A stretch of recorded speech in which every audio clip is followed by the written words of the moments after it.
ये पॉलिटी का लेक्चर 19 होगा और हम Uttar Pradesh public service commission द्वारा पिछले सालों में यूपी पीसीएस की प्री के एग्जाम के अंदर जो पॉलिटी के क्वेश्चन पूछे गए हैं हम वो डिस्कस कर रहे हैं। थोड़े से मैंने मतलब एक्स्ट्रा भी डाल रखे हैं, ऐसा नहीं कि सारे मतलब इसलिए डाल रखे हैं कि आप थोड़ा सा प्रैक्टिस हो, लेकिन हाँ मोस्ट ऑफ क्वेश्चन अगर 100 क्वेश्चन है तो 100 में से मैंने 20 या 15 क्वेश्चन ही बाहर से या 20 डाले होंगे मैक्सिमम।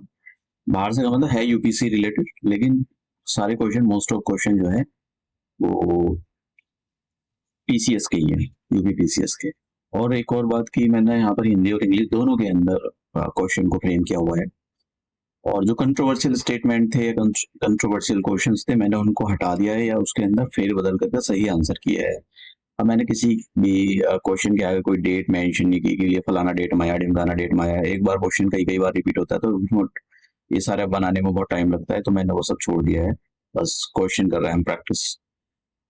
जैसा कि आप जानते हो कि मैंने सारे पिछले 2 लेक्चरों में जो लास्ट कल अपलोड किए थे तो मैंने वहां पर उनका अभी तक जितने भी लेक्चर हुए थे 1 to 18 सबकी पीडीएफ बनाकर और उनकी पीपीटी ऐड करा दी है, तो आप वहां से जाकर उनको जो है डाउनलोड कर सकते हो।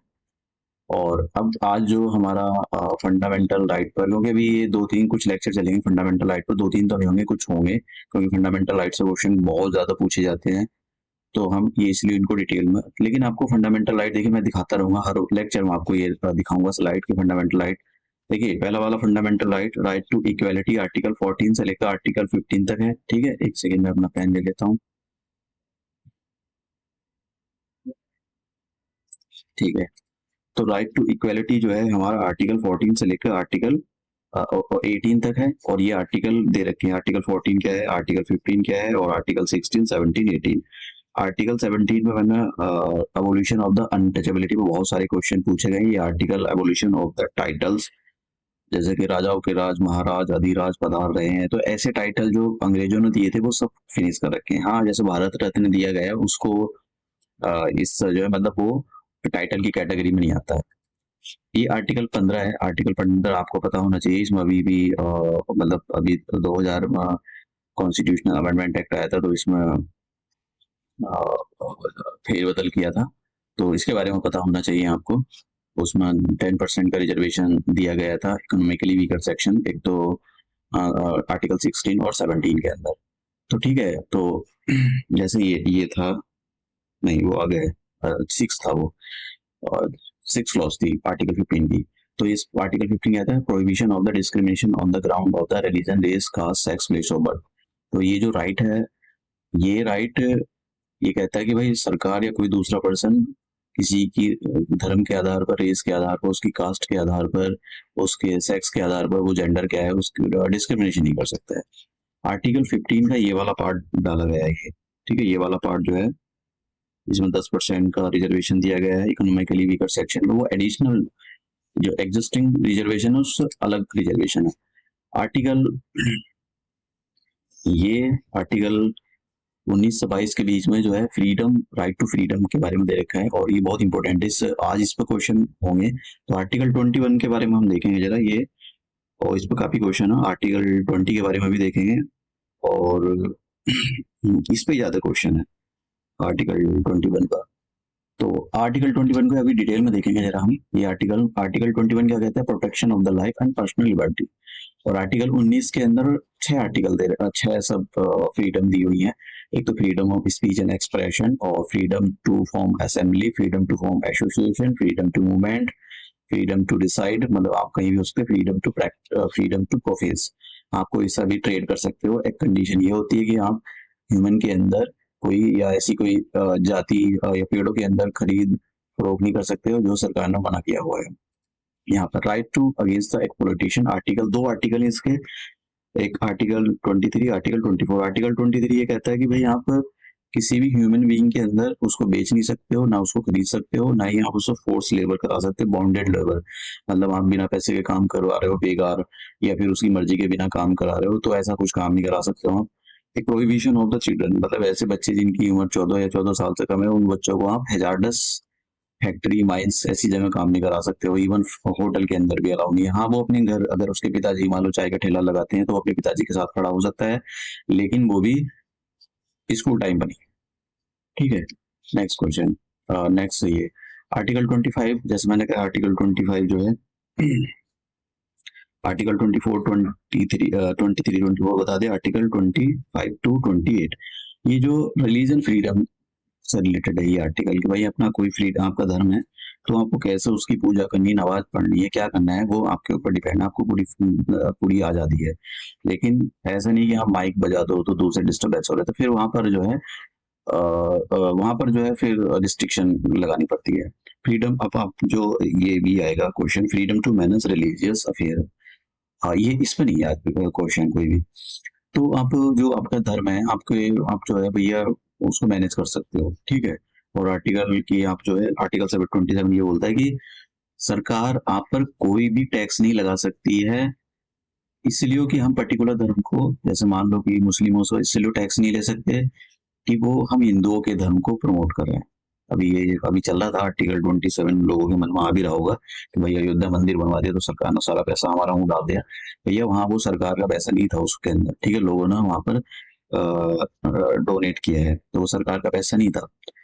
तो आप किसी भी पर्टिकुलर कम्युनिटी या देश का पैसा, किसी देश का पैसा जो टैक्स में आता है वो पर्टिकुलर धर्म को प्रमोट करने के लिए आप नहीं लगा सकते वहां पर। हाँ फीस लगा, फीस जो है कलेक्ट कर सकते हो आप लोगों से कि भैया आप फीस दे दो, 500 रुपए दे दो, हम जो है अयोध्या टेम्पल बना रहे हैं, तो ये कर सकते हो, लेकिन टैक्स नहीं लगा सकते हो।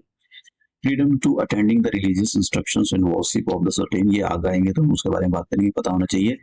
Article cultural and educational right, ये इसके दो राइट हैं, आर्टिकल 29 इस पर क्वेश्चन आएंगे, आर्टिकल 29 एंड आर्टिकल 30। आर्टिकल 29 ये बोलता है कि भाई अगर आप कोई भाषा बोलते हो, आपकी कोई लैंग्वेज हो, कौन करनी कोई भी है, या कोई यहाँ कोई स्क्रिप्चर है या कोई कल्चर है, तो सरकार उसको प्रोटेक्ट करने के लिए पूरी वो करेगी, मतलब कोशिश करेगी।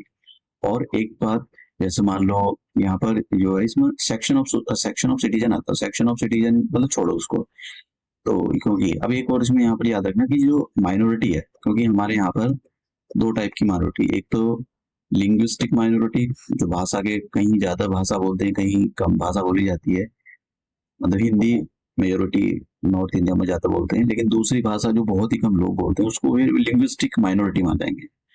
एक होता है हमारे पास रिलीजियस माइनॉरिटी। रिलीजियस माइनॉरिटी का मतलब क्या होता है? रिलीजियस माइनॉरिटी का मतलब ये होता है कि जैसे मुस्लिम हो गए, जैन हो गए, सिख हो गए, तो ये रिलीजियस माइनॉरिटी मानते हैं क्योंकि इनकी संख्या बहुत कम है। तो यहाँ पर ये दो टाइप की माइनॉरिटी हमारे यहाँ पर कॉन्स्टिट्यूशन के मतलब जो है, तो इस आर्टिकल के अंदर दो टाइप की माइनॉरिटी, लेकिन माइनॉरिटी को डिफाइन कहीं नहीं किया गया कॉन्स्टिट्यूशन के, ये शब्द याद रखना बहुत इंपॉर्टेंट है, क्वेश्चन पूछा गया है, लास्ट में हम डिस्कस करेंगे। और एक और आर्टिकल 30 बोलता है कि भाई आप अपना जो माइनॉरिटी है, लिंग्विस्टिक माइनॉरिटी और रिलीजियस माइनॉरिटी, तो ये क्या काम कर सकती है, ये अपने एजुकेशनल इंस्टीट्यूशंस बना सकते हैं। मान लो कि हम ले लेते हैं लैंग्वेज माइनॉरिटी, तो लैंग्वेज माइनॉरिटी ने क्या काम करा, कोई स्कूल बना लिया और वो स्कूल में अपनी लैंग्वेज पढ़ा रहे हैं उसके अंदर, तो वो उनको पूरा अधिकार है कि वो अपनी लैंग्वेज, जो भी लैंग्वेज है उसमें उसको पढ़ा सकते हैं, ठीक है। या उनका कोई कल्चर है, वो उसमें उस कल्चर को जो है उस कल्चर में एक क्लास रोज लगाएंगे कि भाई देखो ये हमारी ड्रेस है, इसको ऐसा बनाया जाता है, ऐसा पहना जाता है, और ये कई सालों से चली हुई आ रही है, तो हम इस अपने कल्चर को बचा रहे हैं, तो हम एक क्लास जरूर देंगे, मैथमेटिक्स साइंस इन से अलग एक क्लास जरूर होगी। तो उनको पूरा अधिकार है कि वो अपना जो भी एजुकेशनल इंस्टीट्यूशन उनको इस्टेब्लिश कर सकते हैं और उसको एडमिनिस्टर कर सकते हैं, ठीक है। अब हम ये हमारा कल्चरल राइट था। और देखिए आर्टिकल 21 पढ़ लें जरा, थोड़ा सा लेक्चर बड़ा हो सकता है। देखो मतलब कुछ चीज ऐसी होती है ना कि मैं इसका ये आंसर ठीक है, ये इसका आंसर ठीक है, फिर मतलब पूरा खराब हो जाता है सब कुछ।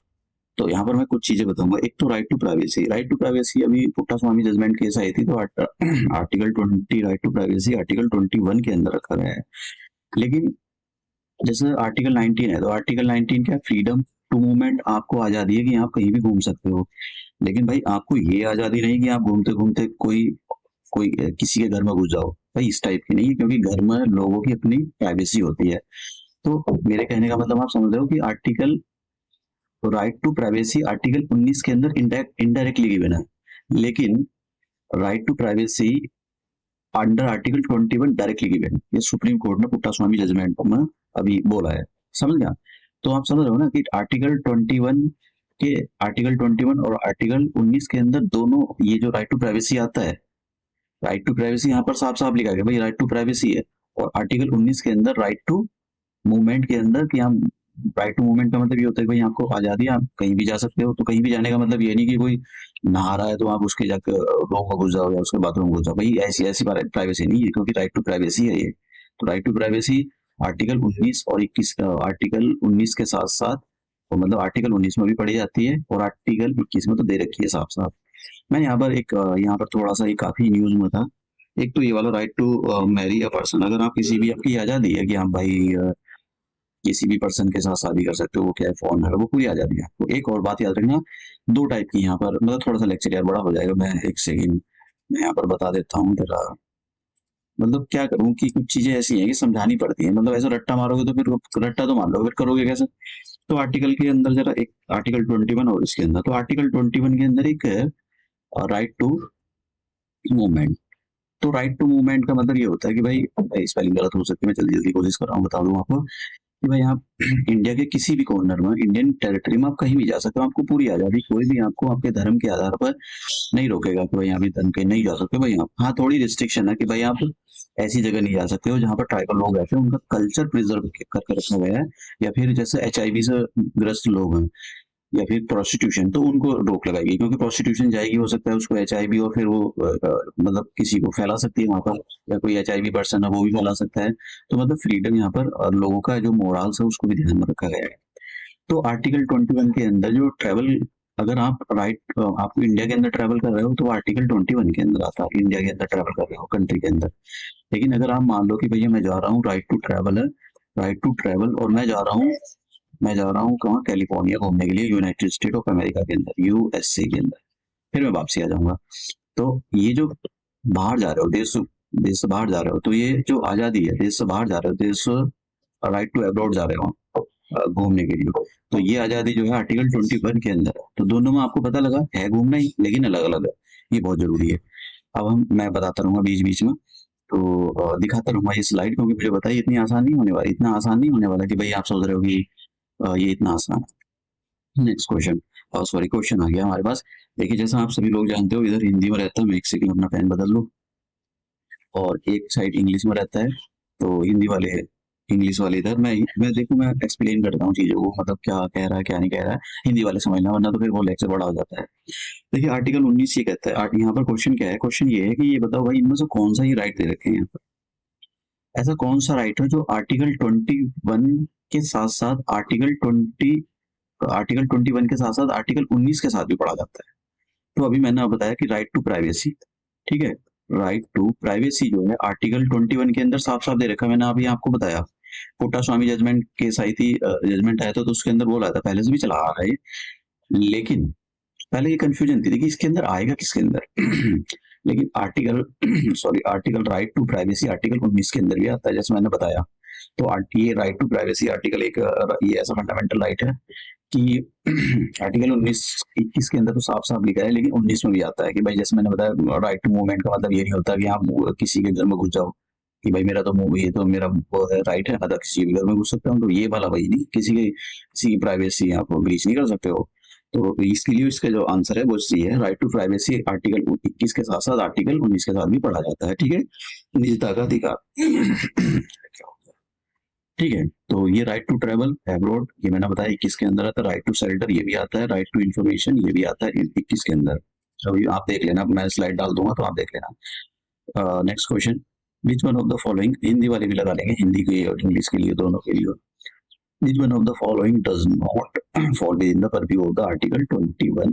देखिए आपको ये बताना पड़ेगा, जरा मैं आपको बताता हूँ कि आपको अगर ऐसा कोई आ जाए, आर्टिकल 21 आ जाए, तो आपको आर्टिकल 21 जो है वो ये कहता है कि भाई हमारी क्वालिटी ऑफ लाइफ कैसे इंप्रूव हो सकती है। अगर आपको, क्योंकि आर्टिकल 21 बहुत बड़ा है, तो आपको ये पता करना है कि क्वालिटी ऑफ लाइफ कैसे इंप्रूव हो सकती है। जैसे कि लोगों को बीमार हो रहे हैं तो उनको हॉस्पिटल खोल कर दो, कोई बीमार हो गया उसको दवाई दो, तो उससे क्वालिटी इंप्रूव हो रही है। अगर मान लो जो लड़कियां होती हैं वो काम करने के लिए जाती हैं बाहर, अगर वहां पर उनके साथ सेक्सुअल हरासमेंट हो रहा है तो उनकी तो लाइफ खराब होगी ना भाई। उनकी जो आर्टिकल 21 क्या कहता है, protection of the life and personal liberty personal liberty, तो प्रोटेक्शन ऑफ द लाइफ, कहाँ लाइफ प्रोटेक्ट रहेगी आपकी, तो ब्रीच होगी ऑफ पर्सनल लिबर्टी। तो protection of the life and personal liberty, जहां भी ऐसे आपकी जो लाइफ डिग्निटी खराब हो रही है, वो सब आर्टिकल 21 के अंदर आते हैं। और या जिनसे आपकी लाइफ को इम्प्रूव किया जा सकता है, जैसा शुद्ध हवा चाहिए, शुद्ध पानी चाहिए, ठीक है, पॉल्यूशन फ्री चाहिए, आपको अच्छे हॉस्पिटल चाहिए बीमार हो गए तो ये सब, इससे लाइफ इंप्रूव होती है, क्वालिटी ऑफ लाइफ बढ़ती है, अच्छा खाना चाहिए। तो ये सब आर्टिकल 20, ये सारे जो आते हैं, ये आर्टिकल 21 के अंदर आते हैं। अब यहाँ पर जो इसका जो आंसर है वो देखिए, pollution of the quality of the water, pollution मतलब यह जो है, आपको पानी जो चाहिए वो पॉल्यूशन फ्री, उसकी क्वालिटी अच्छी होनी चाहिए, ठीक है। फिर उसके बाद सेक्सुअल हरासमेंट, तो ये आर्टिकल 21 के अंदर आता है कि भाई आपको प्रोटेक्शन है कि आपका सेक्सुअल हरासमेंट ना हो जहां आप काम करती हो।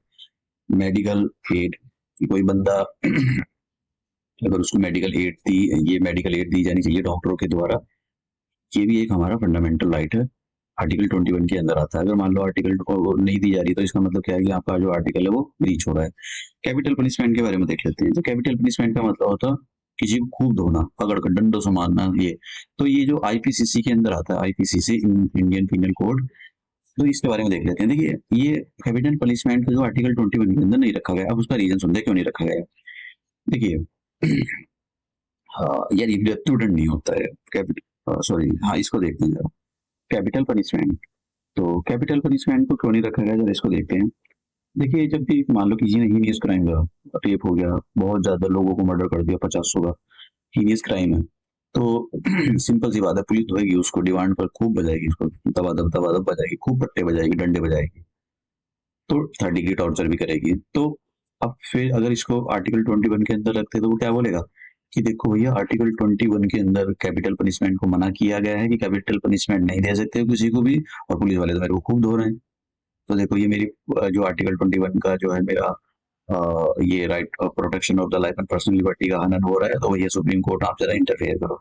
तो सुप्रीम कोर्ट ने कहा ना भैया ना, आर्टिकल अगर आपने हीनियस क्राइम किया है तो पुलिस आपको पकड़ कर तोड़ेगी, और तोड़ेगी तो फिर आप ये नहीं बोल सकते हो, आर्टिकल 21 का हवाला नहीं दे सकते हो, इसलिए आर्टिकल कैपिटल पनिशमेंट को आर्टिकल 21 से बाहर रखा गया है, ठीक है। तो ये जो इसका जो आंसर है वो डी है। वो यही पूछ रहा था कि भाई ये बताओ कि कौन सा आर्टिकल है जो कि आर्टिकल 21 के अंदर नहीं आता है, ठीक है। आपको ये बताना है कि ऐसा कौन सा है जो अनुच्छेद 21 के अंदर नहीं आता। तो इसका आंसर हो जाएगा डी, हिंदी और इंग्लिश दोनों के लिए। Next question. अब देखिए, ये जो आर्टिकल, ये वाला आर्टिकल, ये आर्टिकल 25 है। अब अगर आपने यहाँ पर, मैं आपको फिर से एक स्लाइड दिखा देता हूँ, जल्दी खुल जा भाई। देखिए, ये freedom of conscience, free profession, practice and propagation, ये आर्टिकल 25 है, ठीक है। ये फ्रीडम ऑफ रिलीजन आर्टिकल 25 से लेकर आर्टिकल 28 तक जाते हैं। और यहाँ पर ये जो आर्टिकल, ये वाले जो क्वेश्चन है, इसके अंदर ये बोला कि आपको freedom of propagation of religion, भैया आपको ये आर्टिकल 25 के अंदर आपको पूरा अधिकार है। ये यहाँ पर ये कह रहा है कि right to freedom of religion, जो आर्टिकल 25 में जो है, आर्टिकल 28 से लेकर, सॉरी 25 से लेकर 28 तक जो राइट दे रखे हैं, वो right to freedom of religion आते हैं। तो आर्टिकल ये जो है ना, ये वाला, ये आर्टिकल 21 का पार्ट है, 25 का पार्ट है। तो यहाँ पर ये बोला है कि आपको अपना पूरा अधिकार है कि आप अपने जो रिलीजन है उसको प्रोपेगेट कर सकते हो। आप जो है चाह सकते हो भैया, आप बोल सकते हो, किसी सभा आयोजित कर सकते हो कि भैया हमारे धर्म के ये फायदे होते हैं, इसको अपना सकते हो, लेकिन जबरदस्ती कन्वर्जन नहीं करा सकते कि भैया अपनाना ही पड़ेगा, वो खिलाफ है, ठीक है। दूसरा, तो ये भी बात ठीक है, यहाँ पर सही स्टेटमेंट पकड़ना था, सही विधान पकड़ना था। दूसरा statement, right to give a carry a kirpan, ये आर्टिकल 21 के अंदर आता है कि अगर कोई भी सिख अपने साथ में जो कृपान होती है, वो खंजर जो होता है, मैं थोड़ा सा यहाँ पर मुझे नहीं पता है उसको, मैं बस समझाना चाहता हूँ कि मतलब ऐसा नहीं कि कृपान को मैं कोई गलत तरीके से ले रहा हूँ या फिर बोल रहा हूँ, शब्दों का यूज कर रहा हूँ, मैं बस समझाना चाह रहा हूँ। तो जो वो उनके पास खंजर होता है, वो ऐसे टांग के चलते हैं, तो उनको पूरी आजादी है, वो ले जा सकते हैं, आप समझ गए हो। तो ये भी आर्टिकल 25 के अंदर आता है। तो ये भी है कि भैया आर्टिकल 25 के अंदर ये वाला जो स्टेटमेंट है, दूसरा वाला स्टेटमेंट भी ठीक है। State right, states right to make law for the social reforms. देखिए, स्टेट को पूरा, अगर सोशल रिफॉर्म, मान लो कि प्रैक्टिस कहीं सती प्रैक्टिस हो रही है, सती प्रैक्टिस हो रही है, या फिर ऐसी कोई जैसे देवदासी वाला सिस्टम होता था आसाम के अंदर, मैं एक बात बताता हूँ आपको, आसाम के अंदर, मुझे एग्जैक्टली नाम तो नहीं है, वहां पर कुछ था कि वो लड़कियों को ना वहां पर पुजारी के पास छोड़ देते कि भाई हम ये जो है, अब क्या हमने इसको ऐसा दान कर दिया या फिर इसको देवदासी बना दिया, तो फिर पुजारी उसको मतलब वो ऐसा क्या कर रहे हैं, रेप कर रहे हैं, क्योंकि रेप वाले केस हुआ था, वो रेप करते थे। तो मतलब फिर उनका कोई दिल नहीं रहता, नहीं तो फिर उधर घर वालों का, उसकी हम छोड़ दी, मंदिर के नाम दान कर दी। तो मतलब इस टाइप की प्रैक्टिस ना हो इंडिया के अंदर, ऐसी टाइप की इविल प्रैक्टिस बोलते हैं इसको, ठीक है। तो सरकार नियम बना सकती है। तो गलत है ना ये वाला, हम तो मतलब क्या लोगों की विचारधारा गलत है, ये ऐसे ये सोच रखने वाले लोग, कंजर्वेटिव टाइप के लोग, या फिर उनकी सोच में पढ़ने लिखने का अभाव है। तो ये दूसरा तीसरा स्टेटमेंट भी ठीक है। अब यहाँ पर मैं जैसे मैंने कहा कि आपके पास पूरा अधिकार है, आपके अपने धर्म को प्रोपोगेट कर सकते हो, फैला सकते हो, लेकिन जबरदस्ती आप एक धर्म के लोगों को जबरदस्ती अपने धर्म के लोगों में कन्वर्जन नहीं कर सकते हो, ठीक है। Right to conversion of the religion of the people by religious bodies, तो आप ये नहीं कर सकते हो। तो ये 4 स्टेटमेंट गलत है, तो जिसकी वजह से 1 2 3 ठीक हो जाते हैं और बाकी स्टेटमेंट गलत हो जाते हैं। तो यहाँ पर हिंदी और इंग्लिश के लिए हो तो इंग्लिश वालों के लिए हो, और हिंदी वालों के लिए ए ऑप्शन में ना, ऑप्शन में कोई जो इधर इंग्लिश में है वही हिंदी में, ऑप्शन भी वही है, ठीक है। तो अब यहाँ पर आर्टिकल 25 मैंने अभी आपको बताया कि देखो, राइट टू इक्वलिटी आर्टिकल 14 के अंदर, राइट टू प्रॉपर्टी तो हटा दिया, आर्टिकल 300A के अंदर लीगल राइट बनाया गया, ये याद रखना, आगे क्वेश्चन आएंगे लीगल राइट, ठीक है। तो ये तो है ही नहीं है, राइट टू इक्वलिटी खत्म करो, right to freedom of religion, protection of the minorities, तो protection of the minorities article 29 और आर्टिकल 30 के अंदर हम पढ़ेंगे, माइनॉरिटीज से रिलेटेड आर्टिकल है ये। तो फ्रीडम ऑफ रिलीजन आर्टिकल 25 जो है, आर्टिकल 25, 26, 27, 28 आर्टिकल, ये जो आर्टिकल है फ्रीडम ऑफ रिलीजन के बारे में बात करते हैं। तो यहाँ पर जो है सिंपल सी बात है, ये ये पूछ रहा है, मैं स्लाइड डाल दूंगा, बार बार देखते रहना, और जिनको आता है वो यहाँ पर लगा सकते हैं। नेक्स्ट क्वेश्चन, अब देखिए यहाँ पर आर्टिकल दे रखे हैं, आर्टिकल 23, तो मैं देखिए आर्टिकल 23 देखो, एक बार मैं दिखा देता हूँ यार, यहाँ पर आप देख लो जरा स्लाइड, मैं बता सकता हूँ, जरा आप एक बार स्लाइड देख लो, कहाँ गए आर्टिकल 20, आर्टिकल 29 देख लेना, article 29 protection of the language, ये माइनॉरिटी के लिए आर्टिकल 29, 30 भी देख लेना कि भाई अगर माइनॉरिटी को एस्टैब्लिश एजुकेशनल इंस्टीट्यूशन एस्टैब्लिश है, उसको एडमिनिस्टर करना चाहती है, तो उसका पूरा अधिकार है। नेक्स्ट देखो यहाँ पर आर्टिकल 25 क्या है, right to freedom of religious, कि आर्टिकल 25 ये कहता है कि भाई आपकी इच्छा है, 25 ये कहता है कि आपकी इच्छा है, आप किसी भी भगवान के साथ, अपने अल्लाह के साथ, अपना जो भी आपका भगवान है उसके साथ कैसे आप मोल्ड होना चाहते हो, कैसे उसकी पूजा करना चाहते हो, हाथ जोड़कर, नमाज पढ़कर, कैसे करना चाहते हो, वो आपकी मर्जी है, आर्टिकल 25 को होता है। और आर्टिकल 25 के अंदर कृपान जो सिख होते हैं वो कृपान ले जा सकते हैं अपने साथ में। आर्टिकल 26 के अंदर ये बोला गया कि भाई आप ये जो रिलीजन वाले लोग होते हैं, ये क्या काम करते हैं, अपने धर्म को मैनेज कर सकते हैं, ठीक है। तो आपने देखा होगा गुरुद्वारा वाले प्रॉपर्टी खरीद भी सकते हैं, और फिर वो जो सिख होते हैं उसको मैनेज भी कर सकते हैं, उसके अफेयर सरकार उसमें कोई वो नहीं करेगी। आर्टिकल 27 ये कहता है भाई, आप किस देश का जो पैसा टैक्स में आप वसूल रहे हो, उसको किसी मंदिर, मस्जिद, या फिर किसी भी जो उधर उधर वो जो होते हैं, ये सिख लोगों के जो होते हैं गुरुद्वारे, आप वहां पर पैसा नहीं लगा सकते हो भैया कि भैया ले लो पैसा, ये अपने नहीं, ऐसे नहीं कर सकते हो आप। आर्टिकल 27 बोलता है, आर्टिकल 28 ये बोलता है कि भाई आप जो है, आपको आपको फ्रीडम है किस बात की, कि आप रिलीजियस इंस्ट्रक्शन नहीं अटेंड कर सकते हो, ठीक है, इन एजुकेशनल इंस्टीट्यूशंस। तो ये बाद में हम देखेंगे जहां जहां पर आते जाएंगे। तो आप देखिए यहाँ पर आर्टिकल 20, तो आर्टिकल 27 ये बोलता है कि प्रोहिबिशन, अच्छा आर्टिकल 20 ये नहीं बताया कि मैंने यार, ये अच्छा ठीक है, जरा देख लेते हैं इसको। तो यहाँ पर ये इसमें यहाँ पर right against the exploitation article 23 और 24 के अंदर आता है। तो ये आर्टिकल 23 ये कहता है कि भाई आप इंसान को बेच नहीं सकते, उसको बेच नहीं सकते, खरीद नहीं सकते, और ना ही आप भैया उसको जबरदस्ती कोई काम करा सकते हो, ऐसा कोई काम फ्री में काम नहीं करा सकते हो, ठीक है। वो उसकी मर्जी है, कर दे, उसकी मर्जी के अगेंस्ट ही काम नहीं करवा सकते आप। आर्टिकल 24 ये बोलता है कि भैया बच्चों को आप किसी भी ऐसी जगह नहीं लगा सकते हो जहां पर उनकी सेहत खराब हो रही हो, आप बिल्कुल नहीं लगा सकते हो। तो ये आर्टिकल 24 क्या कहता है, prohibitions, article 20 prohibitions of the trafficking in the human beings at force labour, ये सही बात है, सॉरी इसमें बोलना है गलत कौन सा है, तो ये सही बात है, तो ये तो नहीं होगा। दूसरा देखो, मैं सही का निशान लगा देता हूँ, इसका मतलब ये नहीं होता है कि वो क्वेश्चन सही है, अब नहीं लगाऊंगा, अच्छे से ध्यान रखूंगा। तो ये वाला जो है आर्टिकल 23 बिल्कुल सही है। आर्टिकल 23 के सामने जो आर्टिकल दे रखा है, वो जो शब्द लिखे हैं, वो कह रहा है कि क्या आर्टिकल 23 है ये, तो हाँ सही बात है, आर्टिकल 23 है। आर्टिकल 24 बोलता है कि भैया आप किसी भी बच्चे को 14 या 14 साल से नीचे बच्चे को किसी भी ऐसी फैक्ट्री वगैरह में नहीं लगा सकते हो, ठीक है। तो ये भी आर्टिकल, ये बात ठीक है। आर्टिकल 26 कहता है freedom to manage the religious affairs, जैसा मैंने बताया कि आर्टिकल 23, 25 से लेकर 28 तक रिलीजन के राइट दे रखे हैं। तो आर्टिकल 26 ये बोलता है कि भैया आपको पूरी आजादी है, आप हिंदू हो, मुस्लिम हो, कोई भी हो, आप अपना जो धर्म कि जो आपने जो मस्जिद या मंदिर बजाकर उसको पूरा अधिकार है कि आप उसको कैसे मैनेज करो। तो आर्टिकल 26 भी बोलता है। आर्टिकल 29 ये बोलता है कि भैया आपको ये जैसे यहाँ पर आर्टिकल 29 बोलता है कि भैया मान लो 29 ये बोलता है कि अगर किसी का जो कल्चर है उसको पूरा अधिकार है वो अपने कल्चर को बचा सकता है। आर्टिकल 29 ये बोलता है। आर्टिकल 30 ये बोलता है कि भैया ये जो माइनॉरिटी होती है, लैंग्वेज लिंग्विस्टिक माइनॉरिटी और ये धर्म रिलीजियस माइनॉरिटी, ये ये अपना एजुकेशनल इंस्टीट्यूशन बना सकते हैं। ठीक है, जैसे मदरसा हो गए, तो ये मुस्लिमों के मुस्लिमों ने खोल कर रखे हैं तो उनको पूरा अधिकार है। लेकिन अगर उसके अंदर गलत एक्टिविटी हो रही है तो फिर रोक दिया जाएगा। आप समझ रहे हो ना? तो आर्टिकल 30 के अंदर उसको रोक दिया जाए। तो आर्टिकल 29 क्या कह रहा है, ये 29 नहीं लिखा हुआ, एक्चुअली ये 30 है। तो ये वाला ऑप्शन गलत है, ये 29 ये 30 है। आर्टिकल 29 तो ये बोलता है कि भाई आप अपना जो कल्चर है उसको बचा कर रख सकते हो, चाहे आप अलग लैंग्वेज बोलते हो, बिहारी लैंग्वेज बोलते हो, कन्नड़ बोलते हो, कुछ भी लैंग्वेज बोलते हो, उसको पूरा अधिकार आपको बचाने। तो यहाँ पर ये पूछ रहा था कौन सा किस आर्टिकल के सामने जो बात लिखी हुई है, क्या वो आर्टिकल उसके साथ मैच कर रहा है या उसकी वो आर्टिकल 29 नहीं है, मतलब वो आर्टिकल जो सामने लिखे हैं वो है या नहीं है। तो यहाँ पर ये आर्टिकल 29 के सामने जो बात लिखी है एक्चुअली 30 है। तो ये गलत स्टेटमेंट हो जाएगा, ये आंसर हो जाएगा D. Next question, which one of the following part is not correctly match. तो यहाँ पर आर्टिकल बात लिखी हुई है, यहाँ पर इसके सामने आर्टिकल, तो आर्टिकल 29 ये बोलता है, 23 ये बोलता है prohibition of the trafficking in the human beings and the force labour. Article 23 अभी मैंने बताया कि आर्टिकल 23 ही है ये।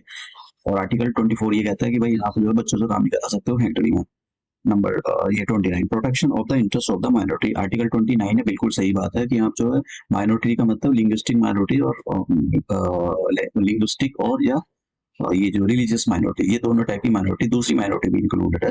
तो यहाँ पर इनको पूरा अधिकार दिया गया है, ये सही बात है। आर्टिकल 32 के अंदर अगर आपके फंडामेंटल राइट वायलेट हो रहे हैं तो इसमें कॉन्स्टिट्यूशनल रेमेडीज दी गई है, जैसा कि habeas corpus, mandamus, prohibition, quo warranto, certiorari. तो इस टाइप की जो है सुप्रीम कोर्ट अंडर आर्टिकल 32 के अंदर, और article 226 high court under article 22 high court under article 226 के अंदर आपको ये जो है जो रिट्स हैं ये जारी कर सकता है कि भाई आप ऐसा काम नहीं कर सकते हो।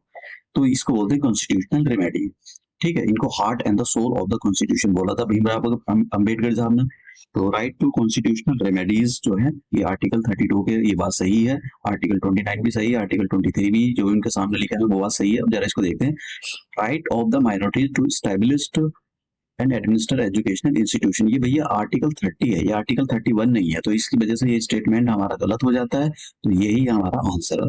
तो क्वेश्चन ये डी, तो क्वेश्चन को आपको अच्छे से रीड करना है कि क्वेश्चन क्या पूछ रहा है। ऐसा नहीं कि भाई अकड़ बकड़ बम्बे वो कर दो फिर गलत हो जाएगा, इसलिए मैं ये समझाने में थोड़ा वीडियो बड़ा हो जाता है, लेकिन क्या कहूँ बताना पड़ता है कुछ चीजें। Under the constitution of the, क्योंकि ये जो बहुत इंपॉर्टेंट है, देखिए अब पढ़ते हैं जरा। Under which following articles of the Indian Constitution it has been provided है कि all minorities shall have the right to establish and administer। जैसा मैंने बताया भाई, ये आर्टिकल 29 के अंदर क्या बोलता है, आर्टिकल 30 के अंदर क्या बोलता है। आर्टिकल 29 के अंदर ये बोला भाई आपका जो भी कल्चर है, आप जो भी लैंग्वेज आप बोलते हो, चाहे कोई भी लैंग्वेज बोलते हो, गबड़ गबड़ करते हो, कुछ भी करते हो, आपको सिख बोलते हो, मतलब कुछ भी बोलते हो भैया आपको, और आपका कोई कल्चर है भैया आपको नहीं बोले को ऐसा मेरा कल्चर है कि मैं ये ड्रेस पहनूंगा वो ड्रेस पहनूंगा, ऐसा मेरा कल्चर, ये पूरे कि भाई हम मतलब जो भी कल्चर, आपको पूरा अधिकार है अपने कल्चर को बचाने। ठीक है, इसलिए आर्टिकल 29 और 30 जो है माइनॉरिटी से रिलेटेड है। लेकिन माइनॉरिटी को कहीं भी डिफाइन नहीं किया गया कॉन्स्टिट्यूशन के अंदर, ये सब याद रखना, आने वाला क्वेश्चन है, मतलब आएगा भी। तो अब यहाँ पर जो, और आर्टिकल 30 क्या बोलता है कि आर्टिकल 30 ये बोलता है कि भैया आपको पूरा अधिकार है, जो माइनॉरिटी है, लिंग्विस्टिक माइनॉरिटी और जो रिलीजियस माइनॉरिटी, उनको पूरा अधिकार है कि वो अपने एजुकेशनल इंस्टीट्यूशन को बना सकते हैं, स्टैब्लिश कर सकते हैं और उनको एडमिनिस्टर कर सकते हैं। ठीक है, तो यहाँ पर ये बोला है कि भाई किस आर्टिकल के अंदर आता है, तो ये आर्टिकल 30 के अंदर आता है कि right to establish and administer educational institution of their choice. तो बी के अंदर आता है, तो अनुच्छेद बी हो जाएगा हिंदी वाला भी। नेक्स्ट क्वेश्चन चलते हैं। ठीक है, right of the minorities to establish and administer educational institution, मैं दोबारा रिपीट नहीं करूंगा यहाँ पर। मैं चाहता तो नहीं लगता है, लेकिन क्वेश्चन आयोग में पूछे एक ही क्वेश्चन को वैसे घुमा घुमा कर पूछ रहा है, आगे पीछे कर ये पता होना चाहिए भैया। यहाँ पर रियल टेस्ट होगा, बिल्कुल जिनको मतलब अंदर से पढ़ रखा है उनका रियल टेस्ट होगा। अब समझते हैं जो मैंने बोला था, चलो पढ़ लेते हैं। देखिए, article 30 of the constitution of India does not define the term minorities, ये सही बात है। आर्टिकल 23 जो आर्टिकल 29 दे रखा है और आर्टिकल 20 और तो 30 दे रखा है, तो आर्टिकल 30 के अंदर जो टर्म माइनॉरिटीज है उसके अंदर कहीं भी डिफाइन नहीं है कॉन्स्टिट्यूशन के अंदर कि भैया इसका क्या मतलब होता है, मतलब ये किस टाइप की माइनॉरिटी, कोई डिफाइन नहीं है। मतलब सुप्रीम कोर्ट की जजमेंट आती रहती है, उन्होंने डिफाइन कर रखा है। तो ये जो स्टेटमेंट है, जो असर्शन है, ये बिल्कुल सही बात है, असर्शन अपने आप में बिल्कुल ठीक है। ठीक है। दूसरा, the constitution recognise the only linguistic and religious minorities.